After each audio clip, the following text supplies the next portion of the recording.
Hello, my name is Stephanie Norman, and I'm the post commander of the Worcester Post of the Ohio State Highway Patrol. My job is to do traffic enforcement and prevent traffic fatalities. Deputy Corey McVicker, I'm with the Holmes County Sheriff's Office, and I've been currently employed there for about 7 years. My name is Tracy Cooper. I've been a firefighter EMT for 21 years with District 1 and East Holmes. Hi, my name is CJ Sprang, and I am the principal at Highland High Middle School. My name is Deputy Summers, Deputy Josh Summers. I've been with the Holmes County Sheriff's Office for 3 years and on the road division pretty much that whole time. I've been in law enforcement for 16. Hi, I'm Patrick Miller, teach Algebra 2 and Calculus at West Holmes High School. My name is Aaron Kaufman. I'm the principal at West Holmes High School. I chose to get an education for a number of reasons, but I think the primary one is that I just wanted to help people. I didn't enter education right after high school, didn't go to college for it right away, but eventually got there and just wanted to have a greater impact. Just always enjoy working with kids and an opportunity to help kids succeed in whatever they're interested in. Just enjoy working with people. Two different reasons. Growing up in my neighborhood, there was a couple house fires, and Mom and I would go and watch, and we saw what they did. When I was 21, my father had a massive heart attack, and he was only 49. And seeing how, I don't want to say helpless my mom was, but I felt helpless. And from that point on, I just wanted to help as much as possible. I chose law enforcement because at a very young age, I was about 6 or 7 when my dad started in law enforcement, and he's been doing it for about 23 years now. So at a very young age, I was influenced by my father to basically follow his footsteps and do what he's doing. In middle school, I got the opportunity to be able to go out and ride with him and get to see firsthand kind of what the job was. So honestly, probably about 6 or 7 is when I really knew that that's what I wanted to do. Because I felt I could have an impact. When I look at traffic crashes, I think, how do we reduce those? And it's sort of like solving a puzzle. And how do I keep these crashes from happening? What's the problem that's causing these crashes? How do we make this so that they just don't happen? So I didn't initially choose to become a deputy. I actually was an assistant manager at Walmart. And through some of the experiences that I had there, shoplifting and other various more serious incidents that I had there, I kind of decided that I wanted to go into law enforcement. And so that's the career path that I chose. And I love serving people. It takes a special kind of person to do that. And I do it on multiple different levels. I'm a volunteer firefighter and EMT as well, so it's just kind of in my blood. I chose my career because I had some wonderful teachers when I was in school, both elementary and at high school, and they impacted my life tremendously, and I just want to be able to do the same thing for students.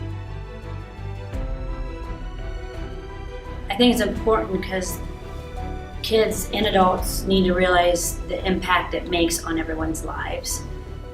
It affects not just them, but it affects everybody in the community. Growing up in a community where everyone knows each other, it doesn't just affect one person. And one wrong decision could make a huge, impact for the rest of your life. I think the mock crash gives us an opportunity to share with students in a safe way what does happen in a fatal accident. What the emotions look like, kind of the rawness of the event, and gives us an opportunity to send a message to always consider your driving habits and always consider what you can do to prevent such a tragedy to happen. Well, I think it's very important for the kids to see, obviously, the seriousness of a fatal crash, whether it's involving, alcohol, drugs, or even texting. I mean, kids text a lot nowadays. So just to see firsthand in kind of a controlled environment, firsthand of how a fatal crash is and just the seriousness of it. So I think that's very important for them to witness that in a high school. I think it's a good opportunity to show students how quickly things can change and what can happen and how that can change people's lives and maybe give them a little bit of reality to it. As far as we want them to be safe at all times and and the impact that distracted driving or bad driving can have on individuals and a community. The mock crash is extremely important for students, and the reason being is it's the most realistic opportunity we can show you. I can't take you out to a traffic crash to observe and look at the scene, but with the mock crash, we have the ability to educate you without actually bringing you out there. It's the most realistic aspect that we can show you. It's just a really important aspect that students and parents can both see, the reactions that are going to be had, the feelings that are had. And while it's not real, you can still feel the impact of it. It hits home with a lot of people. I remember when I watched my own, mock crash back when I was in high school. While you kind of walk away from it knowing it's not real, you do still get the feeling of, oh, wow, that was impactful. Somebody was really deeply impacted, and not just the person in the accident, but the family involved behind it, the brothers, the sisters, and that's just very impactful. Hopefully they realize there's always somebody else depending on them at their times, whether it's the person in the vehicle or the family at home. So the mock crash is important because it shows the seriousness of what bad decisions can lead to. It shows, it gives a good visual as to what goes into a fatal accident and how it affects everybody, from parents to people who you may have in the vehicle with you, as well as how it's going to affect the personnel that's responding to the call, firefighters, EMTs, law enforcement too.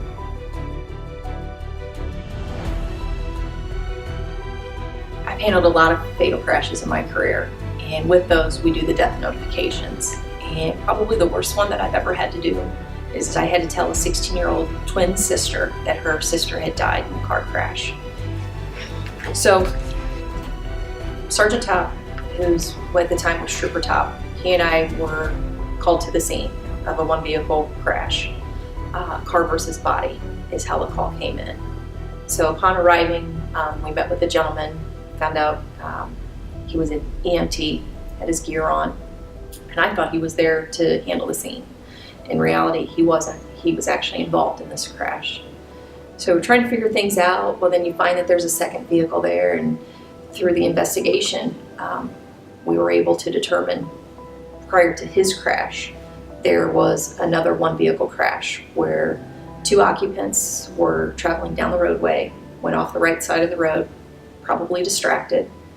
The car vaulted at the edge of a driveway, overturns, both occupants are ejected, no safety belts. So in seeing that, one landed off the roadway, died on impact, that was the male, and the female, she landed in the roadway. And they determined later that she died on impact there with the roadway, which you'll find later on in the story, we were glad to hear. So about an hour or two later after that crash happened, our gentleman who was the EMT was going up the roadway, and he struck her body in the middle of the road. She had dark clothes on, but in talking with him, it ruined his thoughts. It ruined how he perceived how things should be.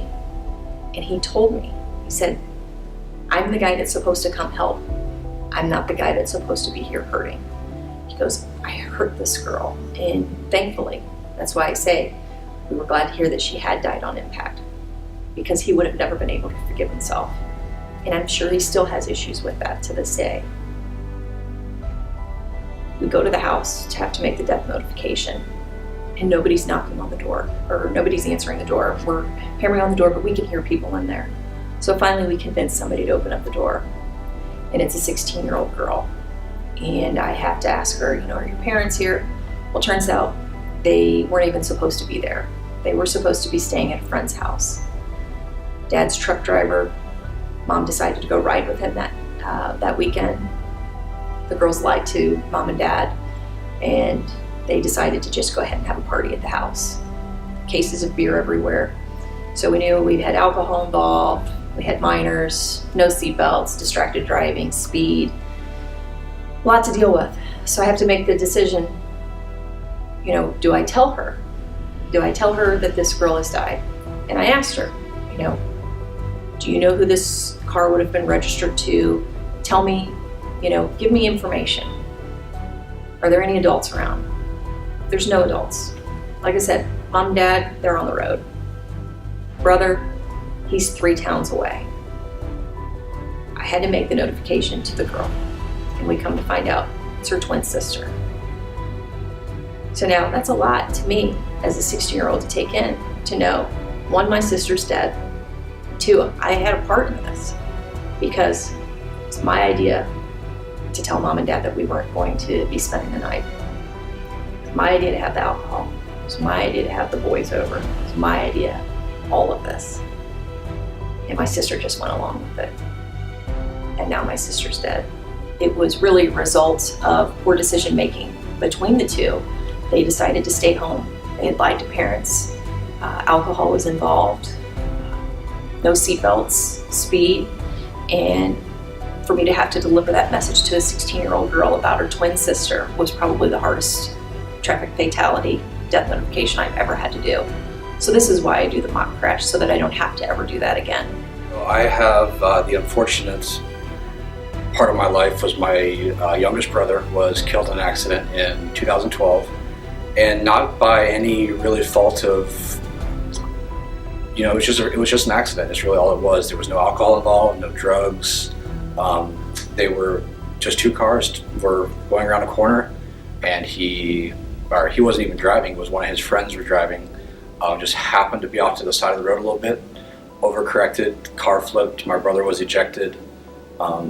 They're not sure if the seatbelt was involved, but obviously the seatbelt would have obviously held him in. He was ejected and killed on sight. Probably the worst day of my life. Getting a phone call where you had to go find him.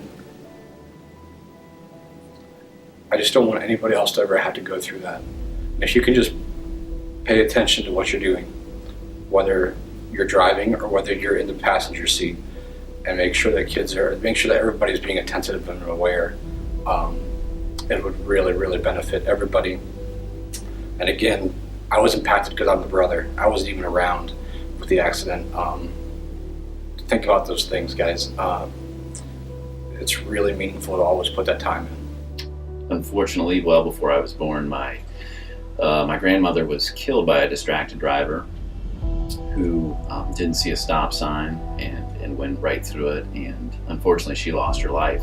So I think when it comes to talking about distracted driving with our teens and the mock crash and mock trial, that this message, it is very important, and a scenario like that could impact anybody at any time, whether you be the victim or the victim's family, or you be the person that would be responsible for an unfortunate event like that. And everybody knows everybody. I've grown up in this community since I was born. Went here to West Holmes, grew up here, graduated here.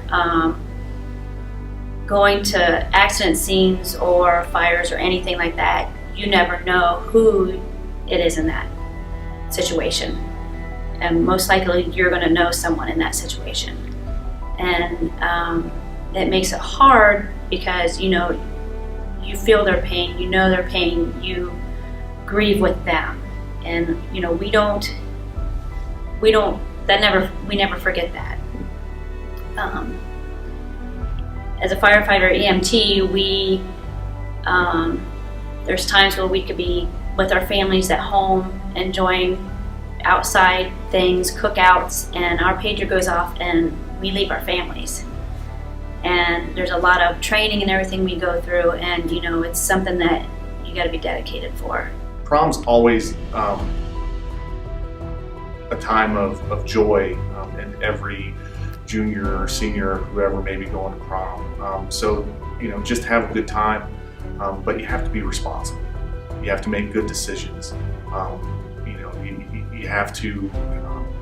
It's time to be an adult and make adult decisions. If you're tired, don't get behind the wheel of a car. I know post-prom goes into the wee hours in the morning. So, you know, if you have to make that decision to say, hey, I'm too tired to drive, then that's the decision you have to make. You know, as well as texting, texting and driving, distracted driving altogether. And then, you know, also, you know, you have to be able to say no to, you know, to parties and underage consumption and that sort of thing. You know, everybody knows that kind of stuff happens, and you have to be responsible, because that mock crash is what reality could be. Well, basically, what I want to tell the kids is just have fun, be safe, make responsible decisions. Don't do something that's going to affect your life forever. Obviously, whether it's, you know, texting and driving after prom or being intoxicated, just make smart decisions and have fun.